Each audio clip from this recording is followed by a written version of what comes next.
Hi guys, welcome to my YouTube channel. Today I want to discuss the concept of empirical formulas. We'll also take a little bit relief to molecular formulas. Maybe we do one of those molecular formulas things for you.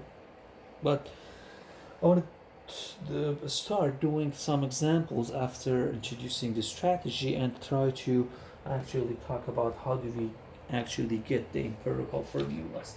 Now the formulas for a compound like for example uh, methane is CH4. Okay, so that's the formula, CH4.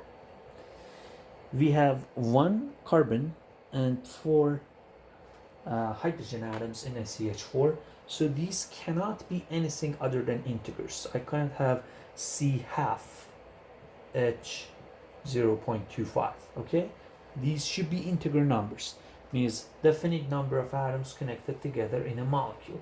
And when we talk about empirical formulas, it means something that is just the ratio, not the exact number of atoms in a molecule. So for example, something like P4, the formula is P4 and the empirical formula is just P. Okay, and for something like C2H6, the empirical is just CH3. Means for every carbon there is three hydrogens. Okay, this the real thing like a CH4, which is a methane molecule. The formula is CH4. For ethane, the formula is this, means there are two carbons and now and H six hydrogens. I don't have a model of C2H6, but you could imagine that if I have another carbon and there are another three hydrogens connected to it, you would have this molecule. The empirical formula is just the ratio. So in that sense, empirical formula is not a real entity, it's just a ratio. And if you have the molecular mass, you could go on and compute it based on the formula that the molecular mass is the empirical formula times a number, that is n. And how do you get n? You have to have mass of your empirical formula divided by your molar mass gives you number of n. Okay, that's how you get n. And then you go back to your formula and do the formula thing. So the empirical formula or the formula of your empirical times the number of n for every atom, and that would be a formula of your molecular formula. Okay, so that's the relationship. We may talk about that if we have enough time, but let's just jump into some problems, some examples, and see how much examples can we cover in this video. So let's talk about a problem of a compound that has carbon, hydrogen, oxygen in it, and there is just 81.02% carbon, 7.20 or 7.2% oxygen, and 11.70% hydrogen.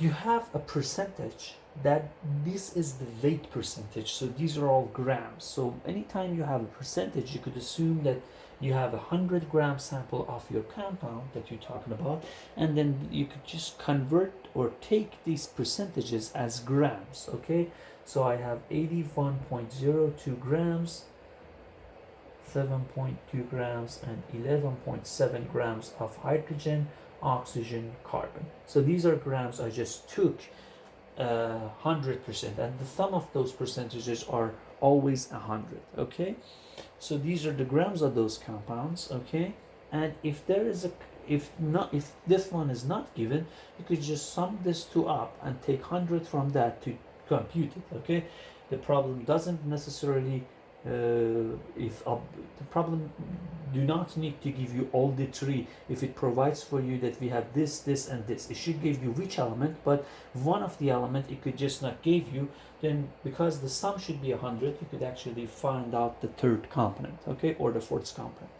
or that remaining component. So from here we go from grams, we put the molar masses below each. The formula that m divided by the molar mass is the number of moles. Then you divide, you find the number of moles. Here we have a trick that I'll talk to you about, and then we will find out from that trick the molar mass, for empirical formula. Remember, from the very beginning to the very end, the goal is to find integer numbers for every one of those elements. Okay, so the goal is to find from these numbers an integer number so that we could present a formula that is Cx Oy Hz. Okay, that's the goal. That's what we need. Okay, so molar mass for carbon is 12, for oxygen is 16, and for hydrogen it's 1. Then the number of moles that you would find is for carbon 6.75. For oxygen, if you do this divided by 16, that would give you 0.45. And for this, any number divided by 1 would be itself.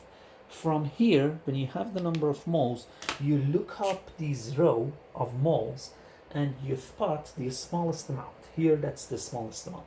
And you divide every 3 of these into by the smallest amount, that is by this number, to give something that we call ratios. Okay?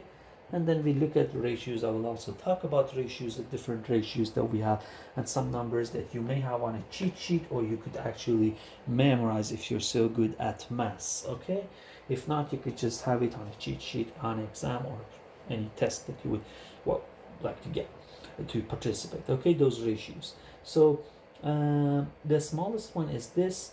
It divided by itself, it would be 1, and that's always what happens. Now I get this one and divide it also by that, and it gave me 15. I also take this and divide it by that number, and it gives me, oh, sorry, this gives you 26. This gave you 15, my bad. Okay, so the formula would then be, because these are all very close to ratios, the problem was designed to be simple, so I did simple problem here. C15 O, I put H and then O, but you could just do the H26 O. You could also say C15 O H26. There's no rule for that. So that's the empirical formula. If you have the molecular formula, you could compute the mass of this, and you could divide the molar mass by that number to get N, and then N times that formula would give you the real molecular formula. Let's take N to be just 1. Not N, let's just call it I.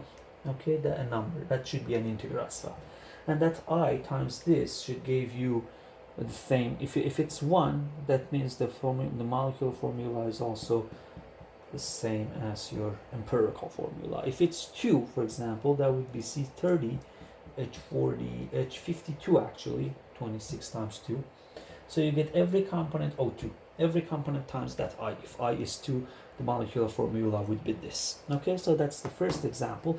But before moving on, I want to comment on this. Now in this example that we have, all of those ratios are just integer numbers. What if I have some ratios that, for example, 1, 0.33, and 2? What do I do with this? Because I can't have something like this. So decimals, if you have decimals, and decimals are smaller than 0 point something, okay, you could take that number, let's say I have 12.0 something, or 12.081. I could take this as 12, but if it's bigger than 0 something, then you look at the number and see which number you should, what kind of fraction it is, and what number you should multiply your ratios to get to integers. Here, because the final goal was to find integers. On the previous problem, the ratios themselves were just integers, so we don't have to do any other thing. Here, if that's the case, I have to find out integers. Now I don't want to do this because I just show you what do we do about decimals. If you have a decimal that is 0.125, if you have a decimal that is 25, if you have a decimal that is 33, if you have a decimal that is 67, and if you have a decimal that is 75, what do you do? Well, for this one, this is basically 1/8, so you do multiply every number in the row by 8, because this is 1/8 and you want to get rid of the decimal. And as you do so, as you multiply everything by 8, you will get rid of that. For this is 1/4, so you multiply by 4. This is 1/3, so you multiply everything by 3. This is 2/3, so you still multiply everything by 3. And I'm not looking at the numerator, just I'm looking at the denominator. Whatever the denominator is, no matter if the numerator is 1 or 2, I'll just multiply everything by whatever I have in my denominator. So this one is also 4/3. I ignore the 4 and I multiply everything by 3 to get rid of the decimals. Here I have 1/3, so if I multiply everything by 3, this would be 1, this would be 6, and this would be 3. So it would be C3H6O. Okay, so that's what you do if the ratios happen not to be integers at the very first place. Let's do a problem in that regard. And those numbers that I listed here, you could have them on a piece of paper with you if you don't want to memorize them, basically. Let's move on to an example where you have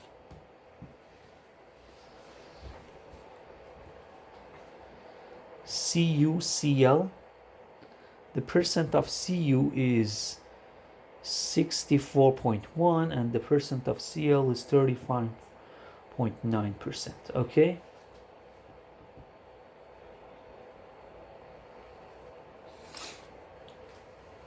Sorry.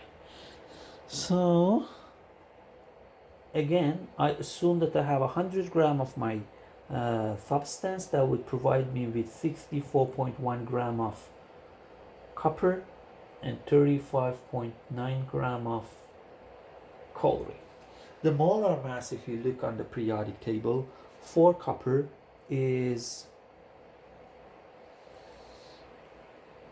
63.55. Molar mass for chlorine is 35.45, my bad. So if I now divide, you could see that I will have 1.0087 and 1.01. And with this is smaller than the number that I thought. This is also smaller. These are the integers, okay?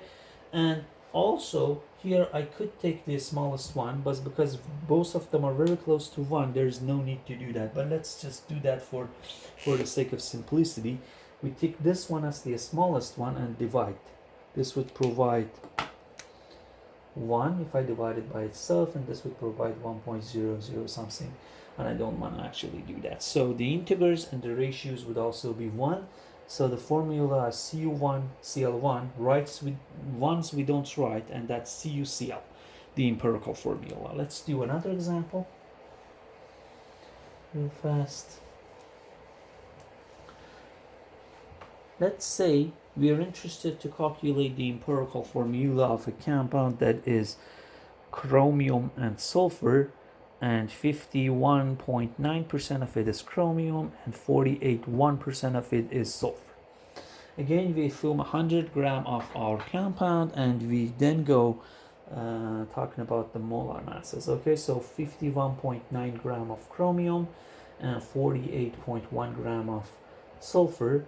The molar mass of chromium, if you look at the periodic table, it's just 52.0, and the molar mass for sulfur is just 33.07. If you divide, you will find that this number would be 1.499, and if you divide 51.9 almost by itself, you would find that it's 0.998. The smallest one is this one, okay, and if I divide everything by that, that would give me, this would give me 1, and this would give me literally 1.5 something, okay? And this is the ratios now, okay? So again, here I choose the smallest one, and I go by that, okay? And I have a decimal point, and it's 0.0 5. So it's essentially a half. So I have to multiply everything by 2. If I multiply everything by 2, this is 2 and this gives 3. So these are integers, and I could go by integers, tell chromium 2 s3. That's the empirical formula. Okay, once you have the integers, then you could just say chromium 2 s3. That's the empirical formula. Again, if you have the molar mass, you could calculate a molar mass for your empirical formula, and the molar mass then divided by the mass of your empirical formula gives you a number, an integer usually number, that is I, and you multiply that I number with your chemical formula, empirical formula, to give your molecular formula. For example, if I is 1 here, 2 times 1 would be 1, and 3 times 1 would also be 1, and the molecular formula would be chromium 2s3. Let's go on.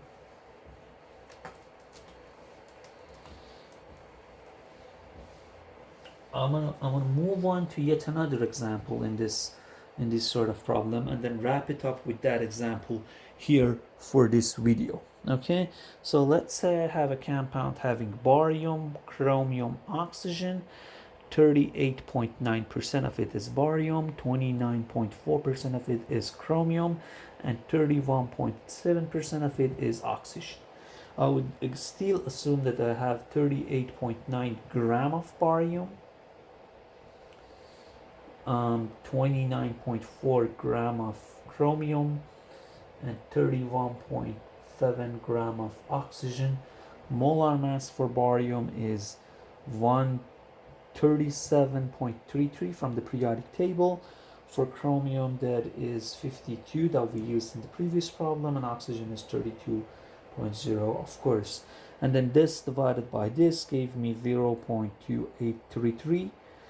29 divided by 52 gives me 0.5654. 31.7 divided by that almost gave me 0.991. Okay, now I choose the smallest number, and I divide every number in this row by that number to get something that has ratios and are close to integer numbers.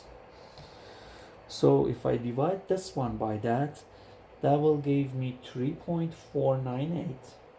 If I divide this by that will give me 1.996. And if I divide this by itself, it would be 1. Okay, so this is close to 2, this is 1 actually, and this is 3.5. So again, I have a half, I have to multiply everything by 2. This would give me 7, this would give me 2, 2 times 2 would give me 4, and this would give me, if I multiplied by 2, it would give me 2.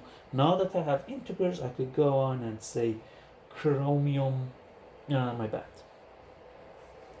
Let's just use another color to make it more readable here. Oh, let me start with barium. I don't know why I start with chromium. So barium 2, chromium 4, oxygen 7. That's the formula, the empirical formula. And again, if you have a molecular formula, you could compute an I. Let's say I have a molecular formula and I divide it by the mass of this. How do you compute the mass of it? Just like I compute the mass of everything, like this simple methane molecule. I would just add up the carbon with the 4 hydrogen. Here I have to add up 4 chromium, 2 bariums, and 7 oxygen to get the mass. Let's just assume that I was 3, then the formula would then be the molecular formula. Barium 6, 2 times 3, chromium 12, 4 times 3, and oxygen 21. That would be the molecular formula. Let's wrap it up here for today.